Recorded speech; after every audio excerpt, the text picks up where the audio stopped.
Assalamualaikum warahmatullahi wabarakatuh. Nama saya Landa Anggi Pramesti, NIM L1A119045.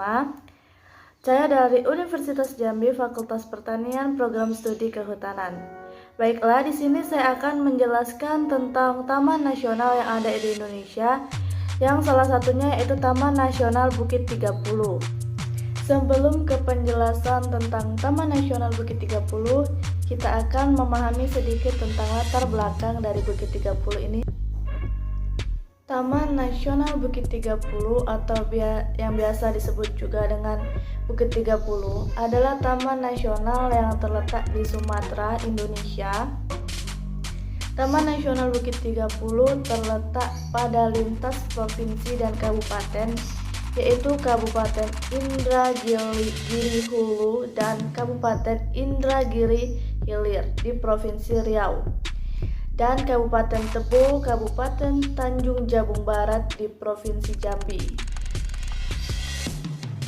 Taman ini memiliki luas kira-kira 1.043.143 hektar secara ekologi. Taman Nasional Bukit 30 merupakan kawasan yang memiliki tipe ekosistem hutan tropis dataran rendah, sehingga mempunyai keanekaragaman hayati yang tinggi dan hampir seluruh spesies flora dan fauna di Pulau Sumatera terdapat di kawasan Taman Nasional ini. Taman Nasional Bukit 30 merupakan tempat terakhir bagi spesies terancam seperti orangutan Sumatera, harimau Sumatera, gajah Sumatera, badak Sumatera, tapir Asia, beruang madu, dan berbagai spesies burung yang terancam lainnya.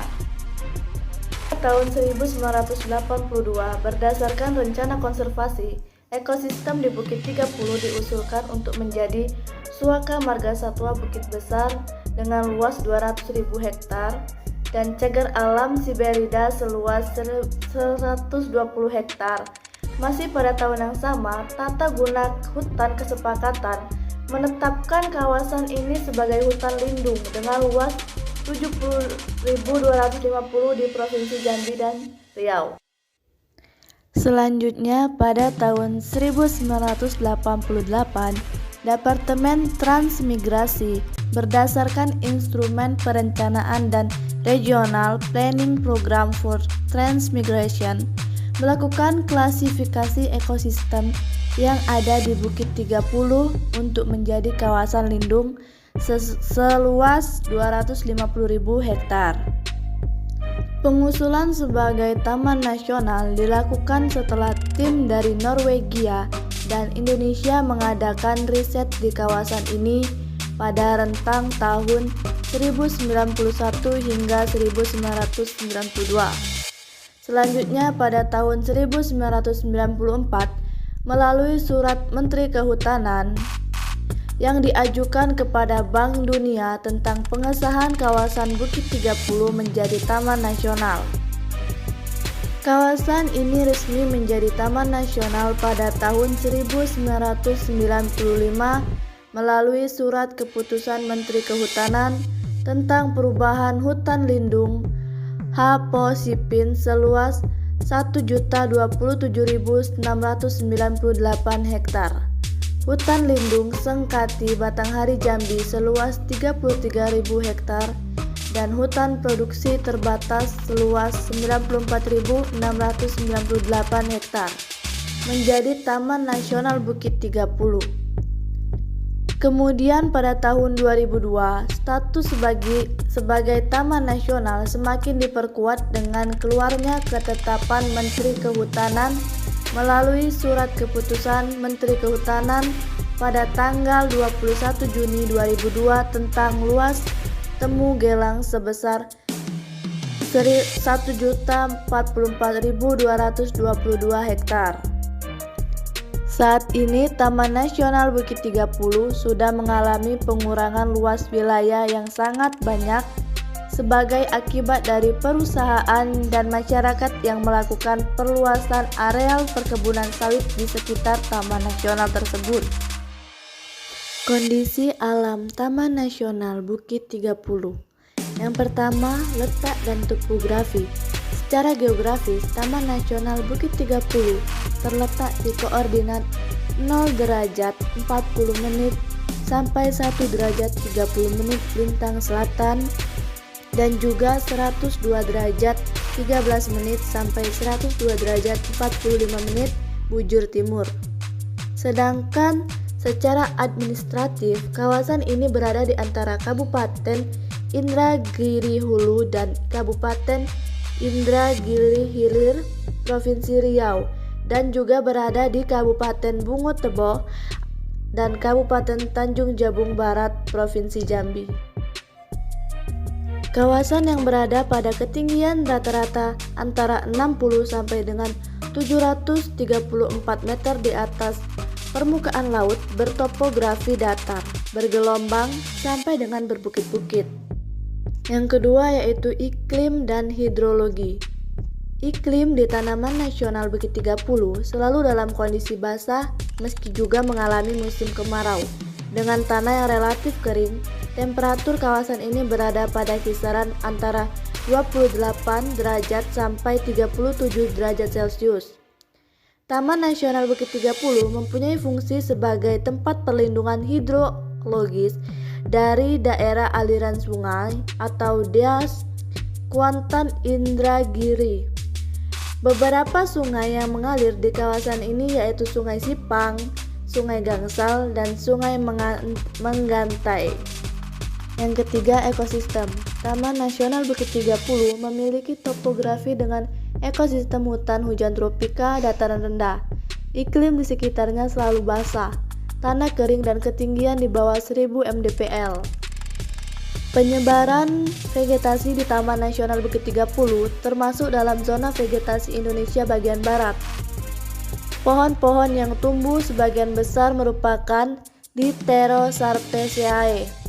Tipe ekosistemnya terbagi lagi berdasarkan perbedaan struktur tegakan, komposisi jenis, dan fisionomi. Taman Nasional Bukit 30 mempunyai hutan primer, hutan terganggu, dan hutan sekunder. Hutan primer masih alami dan belum pernah mengalami kegiatan penebangan kayu. Sebagian besar flora termasuk dalam jenis meranti. Sedangkan hutan terganggu merupakan kawasan hutan alam yang telah mengalami penebangan kayu. Di hutan terganggu, flora yang tumbuh adalah Euphorbiaceae. Pada hutan sekunder, hanya tumbuh belukar di sekitar perladangan musiman. Flora yang tumbuh di sekitar hutan sekunder hanya dari jenis pioner. Selain itu, ada pula kebun karet yang dimiliki oleh masyarakat yang menanam jenis tanaman utama berupa karet. Flora dan fauna Taman Nasional Bukit 30. Sebagai kawasan yang disebut dengan salah satu yang mempunyai keanekaragaman hayati yang beragam dan tinggi, Taman Nasional Bukit 30 memang layak menjadi tempat hidup dan habitat untuk berbagai jenis hewan. Tidak hanya itu saja, ada banyak sekali spesies tumbuhan langka yang juga hidup di kawasan ini. Beberapa jenis flora yang tumbuh di Taman Nasional Bukit 30 antara lain rumbai atau meranti, beberapa jenis rotan kambas, dan nibung. Merupakan sejenis palem liar yang serupa pohon pinang dari suku Palam, dengan tinggi yang mencapai 20 meter sampai 30 meter. Pohon nibung dapat ditemukan tumbuh di areal hutan pantai dan di sekitar air payau yang berkembang alami. Masyarakat Riau memiliki pemaknaan tersendiri terhadap pohon ini. Nibung dianggap sebagai simbol persatuan dan persaudaraan bagi masyarakat Riau, sehingga pemerintah provinsi menjadikannya sebagai maskot Provinsi Riau. Sementara itu, flora jenis langka yang dapat dijumpai yaitu bunga rafflesia atau cendawan muka rimau, ulai, jernang atau biasa disebut sebagai palem dara naga, getah merah, dan juga palem dara naga atau jelutung. Kelompok mamalia yang menghuni Taman Nasional ini diketahui berjumlah sekitar 59 spesies dan 8 diantaranya merupakan jenis mamalia seperti harimau Sumatera, macan dahan, gajah Sumatera, dan tapir Asia. Sementara itu, kelompok primata yang sering dijumpai di kawasan ini antara lain siamang, kera jambul, merupakan satwa dengan tingkah laku aneh yang sering mengeluarkan suara berupa jeritan sambil bergelantungan dari satu pohon ke pohon lain sambil berkejaran, serta lutung. Adapun spesies lain yang juga dapat ditemukan yaitu orangutan atau orangutan Sumatera, badak Sumatera, beruang madu, kuakau, ungko, serta sempidan biru.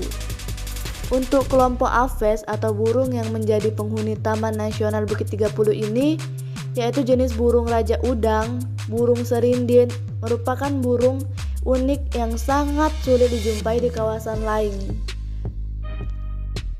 Kegiatan dan destinasi wisata Taman Nasional Bukit 30. Ada cukup banyak destinasi wisata yang dapat dikunjungi di Taman Nasional Bukit 30. Hal ini sejalan dengan kegiatan yang bisa dilakukan oleh pengunjung, mulai dari sekedar berkunjung untuk mengamati pesona dari Taman Nasional di Provinsi Riau dan Provinsi Jambi ini, serta menjelajahi alam dan budayanya lebih jauh lagi. Yang pertama yaitu ada Camp Granit. Camp Granit adalah salah satu tujuan wisata di kawasan Bukit 30 yang patut untuk dikunjungi. Di area camp ini terdapat jalur trail dengan panjang sejauh 8,6 km, air terjun, dan juga bekas areal tambang. Jadi selain camp, pengunjung juga dapat melakukan banyak hal di tempat ini. Yang kedua, Tembelung Berasap. Pengunjung yang tertarik dengan seluk-beluk botani atau tumbuhan yang dapat mengunjungi Tembelung Berasap. Di sini pengunjung dapat melepas penat dengan mengunjungi air terjun sambil mandi untuk merekreasi jiwa dan raga. Selain itu, kegiatan lain juga tidak kalah menariknya adalah pengamatan terhadap berbagai jenis tumbuhan. Yang ketiga, menyusuri sungai air hitam dalam. Menyusuri sungai merupakan salah satu kegiatan menyenangkan yang dapat Anda lakukan di kawasan Taman Nasional ini. Sepanjang sungai, pengunjung dapat melihat sendiri berbagai jenis flora yang tumbuh serta sesekali akan menjumpai beberapa satwa. Kawasan air hitam dalam juga merupakan habitat hidup harimau Sumatera. Dan yang keempat ada berarung jeram. Bila pengunjung ingin melakukan kegiatan yang menguji adrenalin, sekitar Bukit 30 juga menyediakannya. Salah satunya adalah olahraga arung jeram. Pengunjung dapat berolahraga arung jeram di Sungai Menggatai, Sungai Gangsal, dan Sungai Sipang. Masyarakat di sekitar Taman Nasional Bukit 30. Taman Nasional Bukit 30 juga merupakan tempat tinggal bagi orang rimba dan orang Talang Mama. Di lanskap Bukit 30 yang terbentang di wilayah Provinsi Riau dan Provinsi Jambi, memang ada dua komunitas suku terasing, yakni suku Kubu atau suku Anak Dalam dan suku Talang Mama. Dua komunitas ini sudah mendiami kawasan Bukit 30 sejak ratusan tahun lalu. Suku Anak Dalam yang mendiami kawasan Taman Nasional Bukit 30 di wilayah Provinsi Jambi termasuk komunitas nomaden yang selalu berpindah-pindah. Perpindahan suku Anak Dalam memang tidak setiap tahun. Biasanya mereka berpindah lantaran anggota keluarganya meninggal dunia, hasil hutan di lokasi tempat tinggalnya mulai habis, musim buah di tempat lain, serta ancaman dari luar. Komunitas suku terasing yang mendiami kawasan Taman Nasional Bukit 30 di wilayah Riau yaitu suku Talang Mama. Seiring perkembangan peradaban, komunitas Talang Mama kini terpecah menjadi suku Talang Mama dan Melayu Tua. Suku Talang Mama bermukim jauh di pedalaman di sepanjang aliran Sungai Batang Gangsal. Komunitas ini masih menganut kepercayaan animisme serta sangat teguh memegang keyakinan tentang kekuatan roh leluhur mereka. Suku Talang Mama kini sudah hidup menetap atau tidak lagi berpindah-pindah. Sekalipun mereka masih bermukim di pedalaman di sepanjang aliran Sungai Batang Gangsal, namun tidak ada yang harus dikhawatirkan. Komunitas Melayu tua juga begitu, sangat tak mungkin akan merusak hutan. Komunitas Melayu tua kini bermukim dan membangun rumah di sekitar perkotaan. Mereka sudah beragama Islam dan sudah mengenal pendidikan formal. Sekalipun begitu, komunitas Melayu tua masih tetap mengikuti berbagai ritual dan prosesi adat yang digelar suku Talang Mama. Mereka akan masuk ke dalam hutan ketika suku Talang Mama menggelar ritual dan prosesi adat.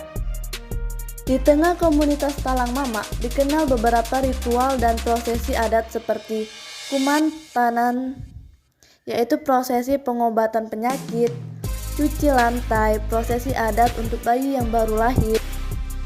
Juga ada prosesi adat yang disebut Begawa, yaitu proses pernikahan.